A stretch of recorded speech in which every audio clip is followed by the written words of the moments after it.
Nous avons Baruch Hashem Parashat Metzora. C'est la paracha dans laquelle on parle des gens qui ont la lèpre. Et la raison qu'ils ont la lèpre, c'est parce que Chas v'Shalom, ils ont parlé Lashon Hara. Et quand ils ont parlé Lashon Hara, le Lashon Hara a influencé les vibrations de l'air. Et l'air a changé l'état de la pierre. Et la pierre a commencé à faire quoi? À moisir. Très simplement. Pourquoi ça ne se passe pas tout le temps? Puisqu'il y a des pierres, il y a de l'air et il y a des paroles de gens. Quelle est la différence entre le Lashon Hara et ce qui n'est pas un Lashon Hara? Alors ici, on voit dans la paracha qui parle de 2 degrés de personnes. Nous avons l'être qui a fauté et nous avons le Kohen. Maintenant, la paracha nous dit, quand tu vois que dans le mur il y a un problème, tu vas tout faire sortir de la maison et seulement après le Kohen il va rentrer dans la maison. Et si le Kohen il dit que la tache que tu as vue sur le mur est pure, et si elle a dit qu'elle est impure, elle est impure. Maintenant on se pose une grande question. Qui est ce monsieur qui s'appelle le Kohen, qui a la force dans sa parole de dire est-ce que c'est pur ou impur? Dans le Talmud, quand on étudie cette sugia, ce sujet-là, toujours il y a des gens qui se révoltent. Pourquoi ils se révoltent? Ils disent, comment c'est possible que moi je suis un être et toi aussi tu es un être, et maintenant moi j'ai vu une tache sur le mur de ma maison, et il faut comprendre aussi les conséquences. Si c'est impur, il faut sortir de la maison 7 jours, il faut que le Kohen revienne, il faut voir si c'est parti, c'est bon, sinon il faut gratter le mur, si ça fait encore partie, il faut casser le mur, complètement démolir les destructions, comment dire, détruire le mur, prendre les pierres en dehors de la ville, dans un endroit qui est impur. Tout ça, pourquoi? C'est très compliqué. Parce qu'il y a une personne qui s'appelle le Kohen, qui a dit, ça, c'est pas bien. Première question. Deuxième question, qu'est-ce qui n'est pas bien? Alors, j'ai une tache, la moisiture sur un mur. Quel problème? Pourquoi je dois m'angoisser? Le problème est comme ça. La personne qui est capable de dire si la tâche est pure ou impure, c'est une personne qui rentre dans un cycle, dans un réseau. C'est une personne qui rentre dans un réseau de quelqu'un impur. N'oubliez pas que les Kohanim, ce sont des êtres qui sont obligés d'émettre le peuple d'Israël, parce que sinon, ils n'arrivent pas à faire monter le sacrifice. Et si Chas v'Shalom, le Kohen est quelqu'un qui a eu une mauvaise pensée, un instant de mauvaise pensée, quand il a donné le sacrifice est pas soul, ça s'appelle pigoul. Donc nous avons 2 extrémités d'une sphère. Nous avons une extrémité qui s'appelle le Kohen, qui est quelqu'un de très pur, et quand quelqu'un a parlé de la Lashon Hara, il est écrit qu'il tue 3. Celui qui parle, celui qui l'entend, et celui qui en a parlé sur lui. Donc il y a 3 personnes qui sont atteintes par ça. Et voilà arrive le 4e, Kohen. Maintenant le Kohen dit, ça, non, ça va, c'est pur. Hop, on rentre tout à la maison et la tâche va disparaître. Le Kohen il vient, il dit, non, c'est impur. On est en dehors de la maison et la tâche maintenant doit commencer à se purifier. Qu'est-ce qui se passe? Pourquoi? Quelle est cette force que la Torah donne à un certain monsieur qui s'appelle le Kohen? Et ce monsieur-là, le prêtre, ça doit être quelqu'un qui doit avoir une telle force dans sa bouche de dire pur ou impur. Et même il est écrit dans la Mishnah, quand on étudie ça, il est écrit que celui qui a fait le Lashon Hara, c'est quelqu'un qui sait qu'il y a une tâche. Et il n'a même pas le droit de lui-même dire si la tâche est pure ou impure. Pourquoi? Il sait que la tâche est impure. Pourquoi tu me dis que je n'ai pas le droit de dire pur et impur? Encore une fois, on voit que la Torah, Baruch Hashem, elle, je ne vais pas dire qu'elle sépare, mais elle fait la différence entre les êtres humains qu'il y a sur terre. Nous avons des êtres humains qu'il y a sur terre qui sont les enfants indigos. Les enfants indigos, comme on a parlé déjà, et c'est bien d'en reparler beaucoup parce que je vois qu'il y a beaucoup de gens qui se réveillent pour comprendre, regarde, si je suis quelqu'un avec des traits de caractère spécial, je dois être traité comme quelqu'un de spécial et non pas comme tout le monde. D'accord ? Et nous avons les gens, la plupart de l'humanité sont des gens qui s'appellent les Bnei Yehuda, qui sont des gens normaux, qui fonctionnent comme tout le monde. Maintenant, nous avons ici Metzora. Vous savez c'est quoi Metzora? C'est avoir la lèpre. Et la lèpre, ça fait mal, parce que ça mange la peau et ça rentre dans le corps. La lèpre, elle est aussi sur le mur. La lèpre, elle est aussi sur les habits. Donc, on voit que la personne qui est normale, elle fait de certaines choses qui vont emmener des réactions qui sont normales, mais qui lui font du mal. Qui est la personne qui va venir soulager son mal? C'est ça la question. Et pourquoi que ce monsieur-là sacrifie sa vie pour nous? Qu'est-ce qu'on a? Il ne connaît pas la personne. On l'appelle parce qu'il est obligé de venir. On lui dit, monsieur, il y a une maison là avec un doute de lèpre. Hop, il doit quitter Jérusalem, venir, il doit regarder, il doit perdre son temps. Personne ne lui paye pour ça. Et si c'est mauvais, il dit c'est pas bon, la personne doit faire un effort. Et le Kohen va faire encore d'efforts. Maintenant, on va se poser la question très simple. Si quelqu'un parle de la shonara, les mauvaises paroles, pourquoi on doit venir purifier la maison, faire attention à ces petits objets? Qu'est-ce que c'est ça? Le Talmud nous dit, vous savez qu'il y a écrit pachim. Vous savez c'est quoi les pachim? Les pachim, c'est un petit récipient comme ça, qui mettait dedans le sel. Vous savez, comme les petites cellières. Et ils disent que c'était, comment on dit, pas cher. C'était tellement simple que ça coûtait même pas rien du tout. Alors il dit, pourquoi la Torah nous dit qu'il faut faire sortir même les petits pachim de la maison? Il ne faut rien rester dans la maison. C'est une question. Parce que si quelqu'un a fauté, il a fauté puisqu'il a dit une mauvaise parole. La preuve que la mauvaise parole s'est collée sur le mur. La preuve que le mur maintenant, il a la lèpre. Non. Alors qu'est-ce que tu fais? Nous, on aurait attendu que quoi? Qu'il faut punir cette personne. Il faut la punir. Ça y est, elle est déjà punie comme ça. Et on voit que la Torah, elle dit non. Cette personne-là, parce qu'elle n'a pas assez réfléchi à ce qu'elle a fait. Si elle aurait su qu'elle allait avoir une telle conséquence, elle n'aurait pas fait ce qu'elle a fait. Il doit venir quelqu'un qui est beaucoup plus élevé spirituellement et beaucoup plus amoureux du peuple d'Israël et beaucoup plus puissant dans quoi? Dans ses pensées, pour être capable avec sa parole de purifier quelque chose qui a été impur par un autre. Il y a la même mitzvah qui est très ressemblante, c'est dans la para Adouma, la vache rouge. La vache rouge, c'est très bizarre. Quelqu'un il s'est fait impur.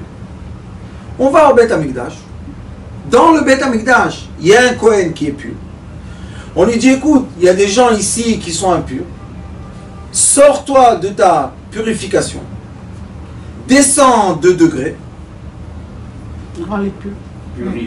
Purifie l'impur. Et quand tu vas le purifier, c'est toi qui vas devenir impur.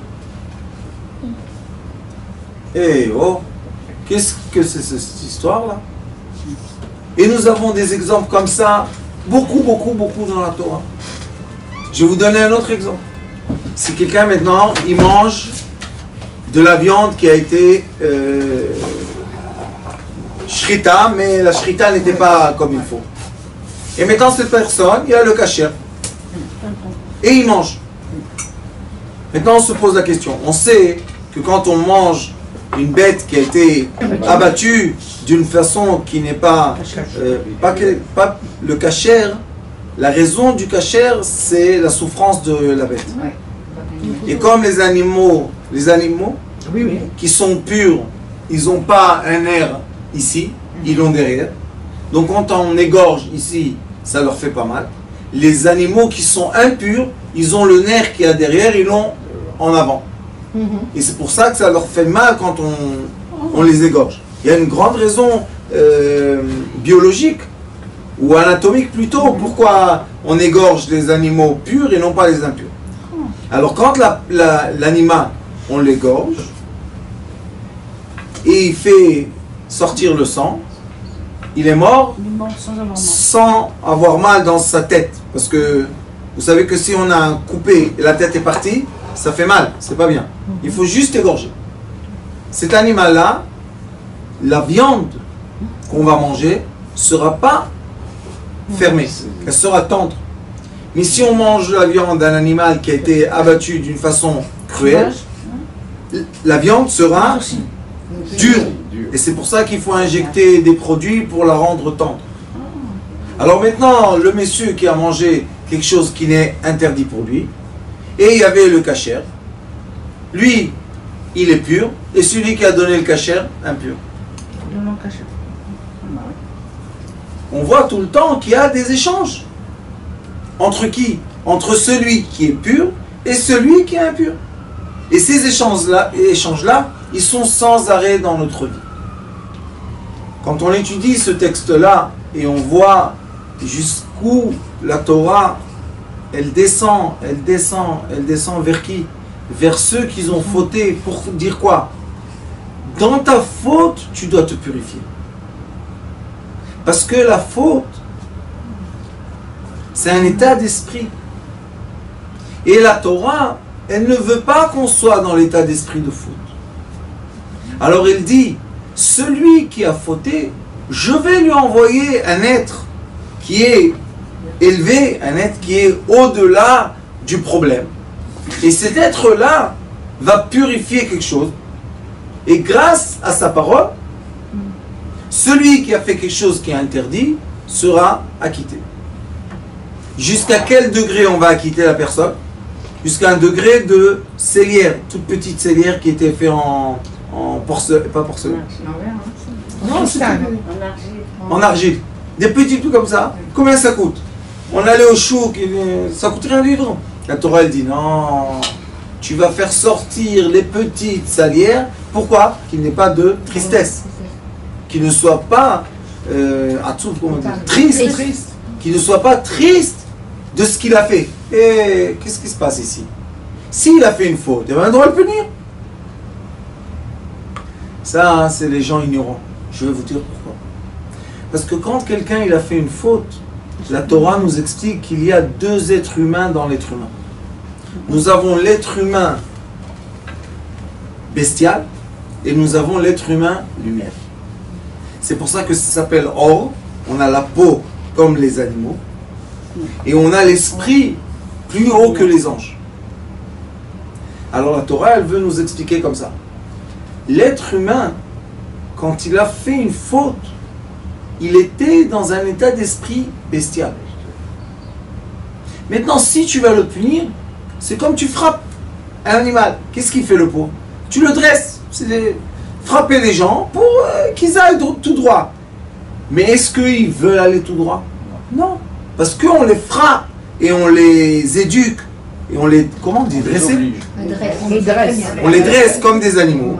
Alors les gens, ils vont tout droit. Mais lui, Akadosh Baruch Hu, il ne veut pas des animaux. Parce qu'il en a plein des animaux. Qu'est-ce qu'il veut? Bochen, Klayot, Valel. Il veut voir c'est quoi ton intention. Maintenant, imaginez-vous. Un être a parlé de mauvaises choses. Il commence à avoir des problèmes autour de lui. Il va chez qui? Il y en a un qui va s'énerver, il va quitter tout, je ne sais pas qu'est-ce qu'il va faire.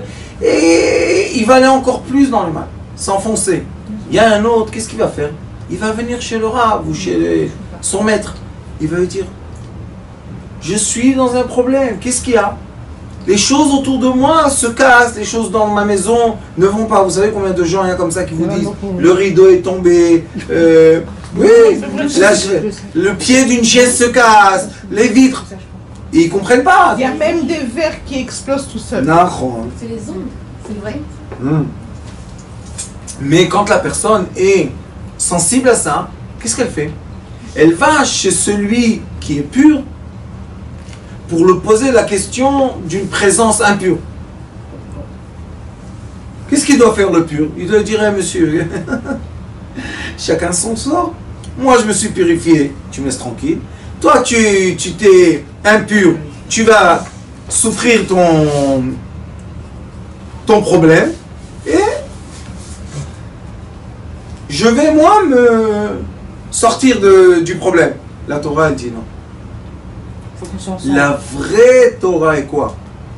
Nous sommes nés tous liés aux autres. Et sachez que nous sommes tous liés, je parle de tous les êtres. Parce que si maintenant on est en train de bombarder quelqu'un en Syrie et tuer des enfants et des femmes, personne n'en parle malheureusement, mais c'est très triste cette histoire. Et personne ne fait rien du tout. La vague de quoi? De violence va venir. Elle va atteindre, elle va atteindre, elle va polluer la région entière. Qu'est-ce que vous pensez? Que le cri de femmes et d'enfants innocents qui crient parce qu'ils sont bombardés du ciel, ça va nulle part, ça? Ce sont des vagues qui bougent. Maintenant, si nous, on ne va pas purifier les vagues, comment? En essayant, je ne sais pas comment on fait, mais au moins, j'ai la chance de pouvoir parler à haute voix et dire, il se passe quelque chose. Si on doit contribuer ou si on doit faire quelque chose, on doit le faire. Vous savez pourquoi? Parce que dans 20 ans, les enfants qui habitent dans cette région, ils vont étudier l'histoire de leur région et ils vont voir que voilà, tous les pays autour, leurs ancêtres étaient massacrés et personne n'a bougé. Ça, c'est un exemple vivant 2017 qu'on a dit, on a juré qu'il n'y aura plus d'Holocauste. Et malheureusement, ça se reproduit trop de fois, trop de temps. Vous comprenez ça, hein? Si ça ne nous interpelle pas, ça veut dire qu'il y a un problème. Ça veut dire que notre sensibilité de vie a descendu. Si ma sensibilité de vie a descendu, ça veut dire que même ma vie n'a plus de valeur. Et si ma vie n'est plus en valeur, ça veut dire que je suis en danger. De qui? De moi-même. Parce qu'une personne qui a la valeur de sa vie, elle sait freiner quand on l'emmène dans des limites qu'il ne faut pas. Mais si une personne n'a plus de valeur, alors qu'est-ce qu'elle fait? Elle se laisse aller, qu'est-ce qui va être? Allez, on y va. Alors la Torah, elle dit, regarde, tu vois quelqu'un qui est dans la faute, ça veut dire qu'il n'est pas dans la bonne direction. C'est tout. La vie, vous savez, c'est des directions. Tu vas au nord, tu vas au sud, tu vas à l'est, tu vas à l'ouest. Si on serait tous dans un bateau dans l'eau, vous aurez bien compris c'est quoi les directions du vent. Quand le vent ne va pas dans la bonne direction, il faut faire descendre la voile, on dit, pour ne pas aller dans des endroits dangereux. Donc, on est obligé de comprendre que la personne qui n'est pas dans une bonne direction doit être magnétisée de façon positive pour changer sa direction et pour l'attirer vers quoi? Vers le bien. Nous ne sommes pas en train de régler de compte de mal. Parce que régler de compte, je ne veux pas vous dire, mais ce n'est pas une grande sagesse. Hein. On se frappe, on se fait du mal, tout le monde se fait du mal et qu'est-ce qui reste à la fin? Comme on dit, à la guerre, il n'y a aucun gagnant. De tous les côtés, il y a des gens qui partent. Donc la Torah nous dit, regardez, on va envoyer Vaïdaber Hashem el Moshe Lemo. Akadosh Baruch Hu a parlé avec Moshe et Aaron, il leur a dit, Ki tavo el haaretz Knaan, vous allez venir dans la terre de Knaan. Asher ani noten lachem le'achuza. C'est quoi achuza? Venatati nega tzara bebayet eretz achuzatchem. Deux mots qu'il faut clarifier. Le premier mot, Knaan. Knaan en hébreu, Nichna, c'est quelqu'un qui se soumet. Les Kana, Ça veut dire que je me soumis à une force. Je me soumets. Soumets. Et après, il est écrit Aninoten lachem le achouza. C'est quoi achouza? Achouza, c'est le mot achaz. Achaz, c'est tenir quelque chose. Mais ça ne veut pas dire qu'il est à vous à vie. Alors il dit à Kadosh Baruch Hu, écoutez bien. Il y a dans cette terre que je vous donne des lois que vous ne connaissez pas, parce qu'ils n'existent pas dans les terres qui nous entourent. Sauf dans cette terre-là, que les yeux d'Akadosh Baruch Hu, il la regarde du début de l'année jusqu'à la fin de l'année. Ça s'appelle Eretz Kenan. Pour entrer dans ce pays, tu es obligé de faire quoi? De te soumettre à des lois qui ne sont pas toujours logiques. On est d'accord, hein? Ceux qui font la Aliyah, ils comprennent. Et après, il te dit, et sache que tu es ici, c'est pas à vie que tu es, c'est pas éternel. Tu es en train de tenir quelque chose. Tu vas le tenir tant que tu vas être pur. Mais si tu vas partir du chemin de la purification, si vous avez vu la terre d'Israël est très fine, tu vas aller ou à la mer ou en Jordanie.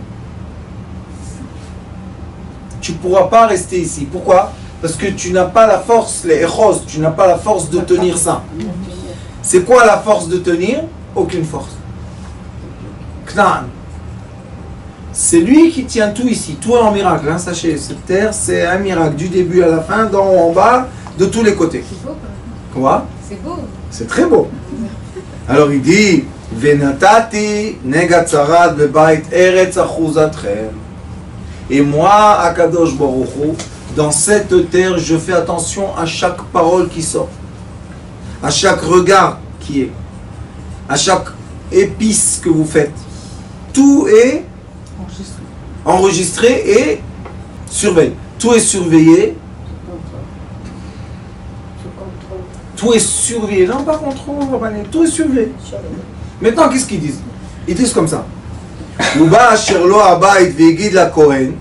Voilà, quelqu'un est venu, il a une maison, il va dire au Kohen, les mots, Kenega nir'ali babayit. Maintenant, le Talmud dit, pourquoi Kenega nir'ali babayit? Dit Nega nir'ali babayit. Le Nega, c'est la lèpre. Alors il dit, la lecture dit Kenega. Je semble que j'ai la lèpre, mais je ne suis pas sûr de l'avoir. Pourquoi il dit ça? Le Talmud dit, parce que s'il a dit Nega eshli babayit, la lèpre s'attrape. Alors il dit, je pense qu'il y a quelque chose. Alors qu'est-ce qu'on fait? Nirali babayit vetziva Kohen, et le Kohen il vient et il donne l'ordre. L'ordre de quoi? Pinu et tabayit. Avant que j'arrive, on évacue tout ce qu'il y a dans la maison. Beterem yavo Kohen lirot et anega. Pourquoi kanega? Il devrait écrire lirot kanega. Maintenant, quand le Kohen il voit, velo etame kol asher babayit, v'achar ken yavo Kohen lirot et tabayit. Ça veut dire que maintenant le Kohen, il a la force de l'observation. Et d'après son observation, il va dire est-ce que c'est pur ou impur. Vous savez que comme le Kohen, nous avons aussi le Dayan, le juge. Le juge, c'est quoi un bon juge? Le Talmud dit qu'un bon juge, c'est quelqu'un qui sait poser les questions pour faire sortir la vérité. Il a la force de l'interrogatoire. Il sait, non, il pose les questions pour avoir les réponses. Maintenant, si tu sais bien questionner, tu vas avoir les bonnes réponses. Mais si tu ne sais pas bien questionner, il peut te mentir. Quel est le problème s'il ment? S'il ment, maintenant, le juge qui doit être pur va rendre quelque chose de pur impur. Puisqu'il est obligé de juger. Donc il va trancher de façon non juste, pas juste, quelque chose qui a été par le mensonge. Et ça, le deuxième temple a été détruit à cause de ça. Que les juges tranchent d'une façon qui est injuste. Donc on voit qu'il y a une personne, que peut-être il a eu une erreur dans son jugement, mais cette erreur-là a emmené la colère sur tout le monde. Pourquoi? Parce que dans la terre, qui est la terre promise, qui est tout le temps surveillée par Akadosh Baruch Hu, les règles sont différentes. tu ne peux pas dans cette terre ou sur cette terre te comporter comme tu veux. Quelle est la règle supérieure à toutes les règles? Va'afta l'ereacha kamocha. Aime ton prochain comme toi-même. Veut dire que nous devons appliquer sur notre quotidien la règle de l'amour qui veut dire quoi? Celui qui fait des mauvaises choses, le méchant, est dans la faute. Ce n'est pas un méchant, c'est quelqu'un qui n'a pas compris la polarité. Il a transformé les polarités. Donc il va voir tout ce qui est blanc, noir et tout ce qui est noir, blanc. Est-ce qu'on va juger quelqu'un comme ça? Il est aveugle, le pauvre, il ne voit pas. On ne peut pas juger un aveugle de ne pas voir une couleur. Non? La même chose, on ne peut pas juger un être qui est dans la faute d'avoir fait la faute. Pourquoi? Parce qu'on doit venir du degré supérieur de l'amour propre. Et c'est pour ça que le Kohen, quand il regarde avec ses yeux, il doit avoir pitié du monsieur. Il doit se dire, le pauvre, s'il est arrivé à parler du mal de quelqu'un d'autre, imaginez-vous la souffrance dans lui il est. Maintenant imaginez-vous, il est dehors. Et il attend. Et maintenant il est comme avant un jugement. Il ne sait pas qu'est-ce qui va se passer. Parce que si c'est impur, vivre à l'extérieur de sa maison 7 jours, je peux vous le dire, je le fais un mois, c'est... J'aurais bien... Je peux rien dire parce qu'Akadosh Baruch Hu, c'est lui le seul qui sait la vérité. Mais c'est pas pratique tellement. Alors lui, on le fait sortir. Maintenant, le monsieur, le Kohen, il a la force de dire c'est pur. Donc le fautif maintenant, quel sentiment pendant ce moment-là du jugement, quel sentiment il a vis-à-vis du Kohen? Il aime ou il n'aime pas? Il aime, bien sûr, surtout c'est Il veut maintenant l'aimer beaucoup, beaucoup, beaucoup. Il veut lui dire que tu réussisses ta mission de quoi? De purifier ce qui est impur. Toi, tu veux que moi je purifie quelque chose qui est impur? C'est toi qui fais les choses impures. Qu'est-ce que tu me rends dans cette histoire? Moi, je suis pur, je vois le pur, je le dis. L'impur, eh ben c'est ton problème. Il peut dire le contraire. C'est ce qu'on dit. C'est ça le grand S'il débat. voit Vous voyez quelque chose que... d'impur et il dit que c'est pur, Oui, il peut. il a la force de quoi? De rendre Du regard De et de rendre. la parole. Et c'est de rendre quelque chose d'impur pur. Il peut. Ouais. Il peut. Mais comment il a la force? À la main. Le regard. Il y en a un autre. C'est quoi le regard? Aïn Tova. Ah, une Torah. Aïn Tova ou Yevurach. Tov Aïn ou Yevurach. C'est quoi? Le monsieur qui a le bon regard, c'est lui qui peut bénir. C'est quoi un bon regard? Le bon regard nous explique le Zohar Kadosh quand ils expliquent l'histoire de la Tchouva. Il dit que le bon regard, c'est savoir faire la part des choses. Comprendre que ce monsieur et toute sa famille entière vont pas être victimes d'un moment de colère. Et comprendre que dans le moment de colère, cette personne elle est tombée dans le degré bestial de l'être humain. Mais c'était un moment bestial. C'était pas lui. La preuve qu'il a appelé le Kohen. Et s'il n'aurait pas appelé le Kohen, il aurait vécu comme ça, eh ben on ne sait rien du tout, c'est pas notre... Mais s'il a appelé le Kohen, qu'est-ce que ça veut dire? Ça veut dire que cette heure-là est pure. Une fois, hein, il y a un Rosh Hashanah, je vous ai raconté ça, mais c'est toujours bien de se rappeler des belles histoires. J'étais Rosh Hashanah, la prière. Et pendant la prière, l'ascenseur, je suis monté en haut. J'ai vu des tzadikim et tout. J'ai vu mon rap. J'ai dit, mon frère, qu'est-ce que je fais ici? Il m'a dit, cette année, c'est toi qui rentres au tribunal. J'ai dit, moi, je rire. Comment je vais rentrer dans le tribunal? Il me dit, cette année, c'est toi. Et je vois tous les tzadikim, comme ça, à la tête. Rosh Hashanah, vous savez, les gens simples, ils viennent à la synagogue. C'est le troupeau. Mais le berger, oh, combien de travail il a à Rosh Hashanah pour faire passer tout son troupeau. Top, je rentre dans le Beth Din. Et moi, toutes les années, Rosh Hashanah, j'ai dans la poche, vous savez, les gens, ils donnent les noms pour qu'on prie pour eux. Et qu'est-ce qu'ils veulent quand ils donnent les noms? Compris pour eux. Ça veut dire quoi prier pour eux? Qu'on intervienne auprès de Hachem. Pour Ils veulent qu'on les connecte au pur. Sinon, ils ne viennent pas. D'accord? Pourquoi une personne vient chez le Rav? Bénis-moi. C'est quoi ça, bénis-moi? Aujourd'hui, j'ai eu la chance d'être un sandak. Bezrat Hashem, Rabbanit, que tu sois Kala cette année. Ah, ça suffit. Rivka Tzadika Bat. Léa Jocelyne? Jocelyne, sa mère. Bat Jocelyne. Rivka Bat Jocelyne, Bezrat Hashem, Shtiye Kala Naa. Léa. Rivka Bat. Léa. Jocelyne? Jocelyne Léa. Sa mère s'appelle Jocelyne Rivka Léa. Bat Jocelyne Léa, Shtiye Kala Ashana. Amen. Ça suffit?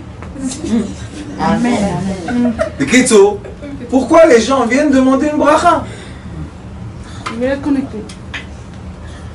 Alors je suis monté en haut et le mauvais penchant, il est commencé et il parle, tu es comme ça, et tu as fait ça, et tu as fait ça, et tu as fait ça. Et moi, vous savez, je suis un peu, comment dire, indigo, j'ai un peu l'audace comme ça, j'ai peur de rien. Alors je lui dis, ah c'est bien, t'as raison, allez, continue. Ils étaient comme ça, un peu surpris en haut. T'as pas peur de ce qu'il va dire? Je leur ai dit, qu'est-ce qu'il va faire? Je vais partir, je rentre dans un autre corps, moi, il n'y a pas de problème. Vous me donnez les voitures, je rentre. À la fin, il a fini de parler. Il me dit, c'est ton tour. Je leur dis, je veux une question, c'est tout. Après, moi, quelle est la question? Je prends comme ça ma veste, je fais sortir les listes comme ça. Je dis, Akadosh Baruch Hu, tout cela, ils voulaient faire du mal ou pas? Silence. Silence. Qu'est-ce qu'il y a? Je lui dis, regarde tout cela, c'est pas des grands religieux, c'est pas des... C'est des gens, ça. Tes enfants. Qu'est-ce qu'ils veulent, eux?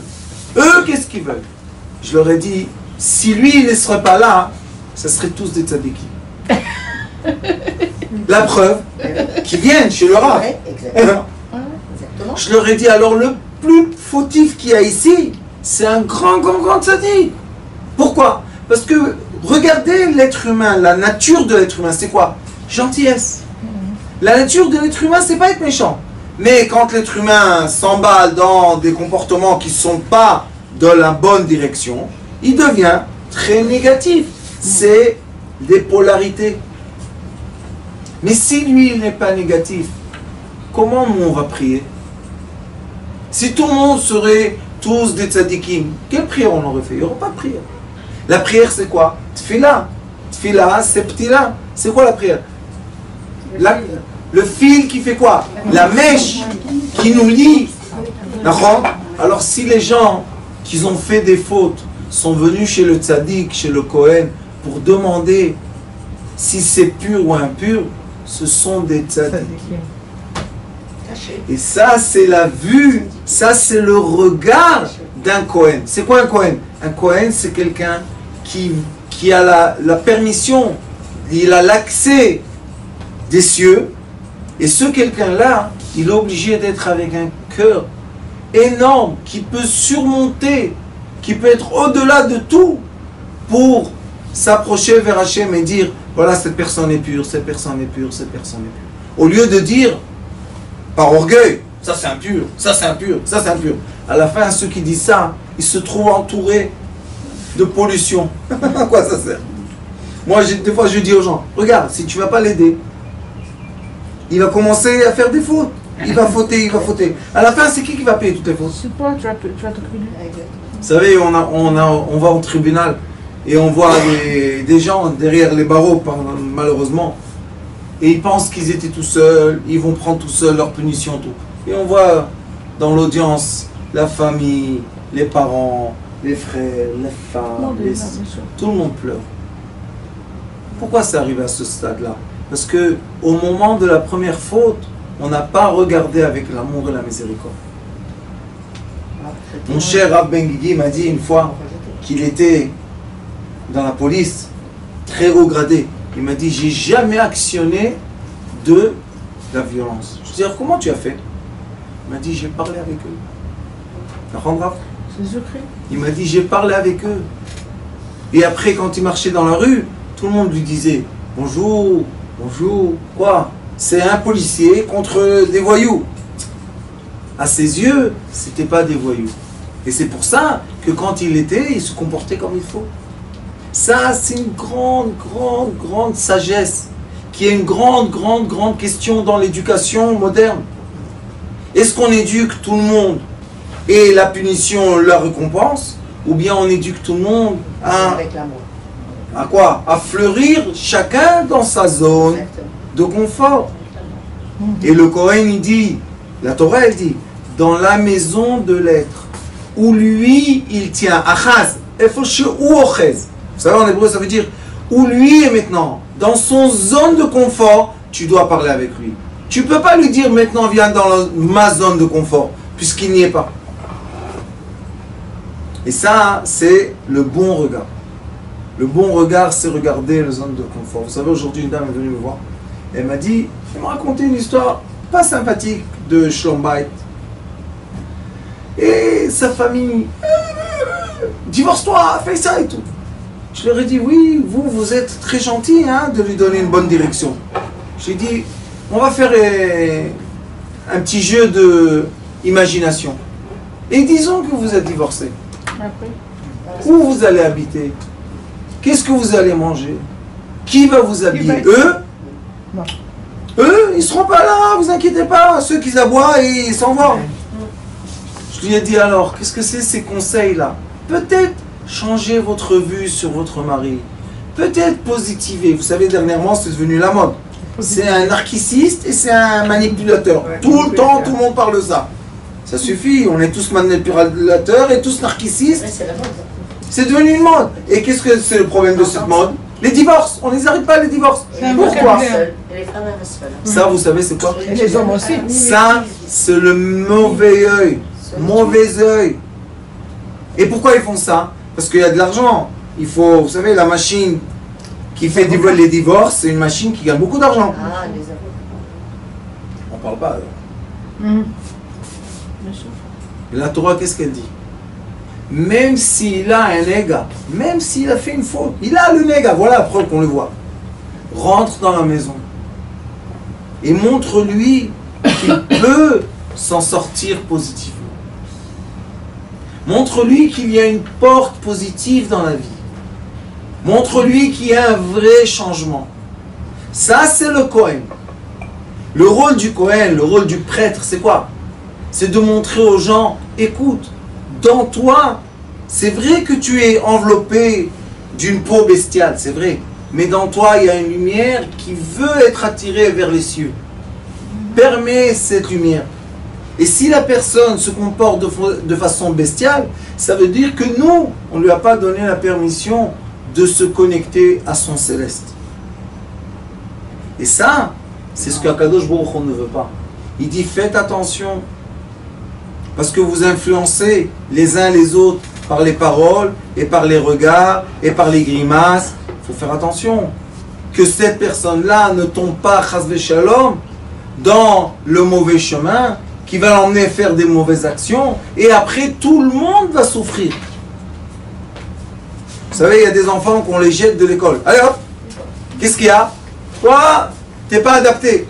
Nous, on est tous des intelligents. Il y en a deux. Il y en a un qui va trouver la rue. Et dans la rue, il va trouver voyous, violence.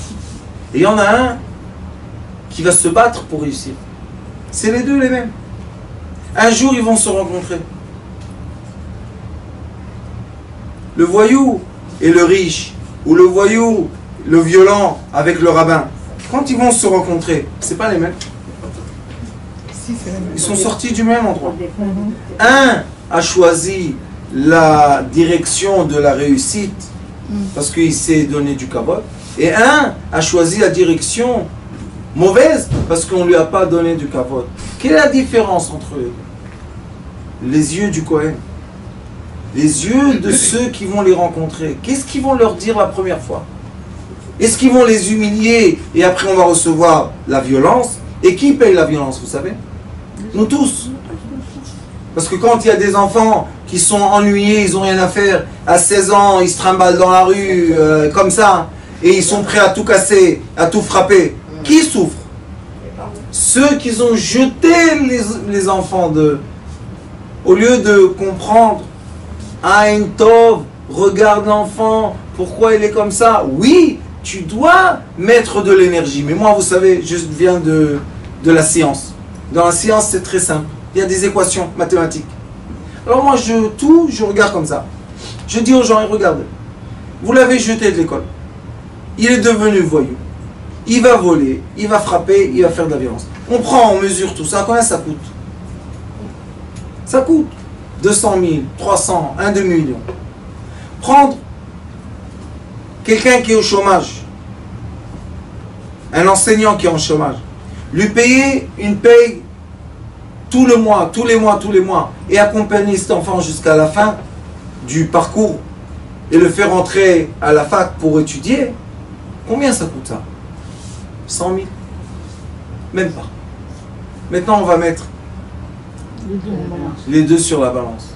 Pourquoi on n'est pas prêt à investir? Pourquoi on investit toujours après qu'il y a le malheur? On ne croit pas que ça va arriver.